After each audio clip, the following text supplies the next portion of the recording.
Bantay sarado na ng mga otoridad ang barangay Talon-Talon, Zamboanga City na isa sa mga posibleng daanan ng mga rebelde.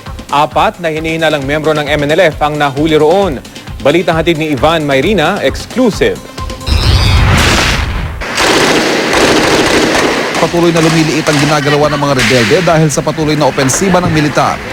Lunes na madaling araw sa bahaging iyon ng barangay Talon-Talon, sinasabing unang dumaong ang malaking grupo ng mga rebelding MNLF.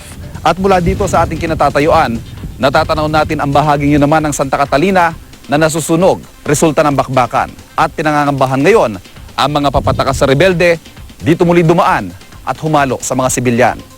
Todo bantay ang mga otoridad sa barangay.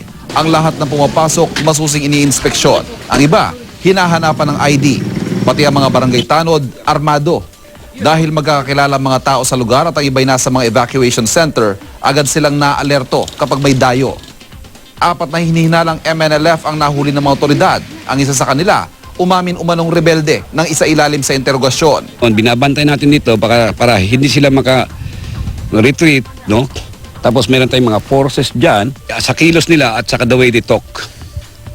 Pag hindi sila fluent sa Bacano at saka nung makita nga, yung natidetect natin yung pagsalita nila, nung makita, sa tono pala na pagsalita na nila, alam mo namin na hindi sila pure sa Bacano.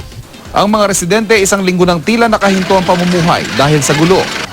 Si Fernando Amoy mag-iisang linggo nang hindi makapasada ng tricycle at dahil wala siyang kita, wala ring makain ang kanyang pamilya.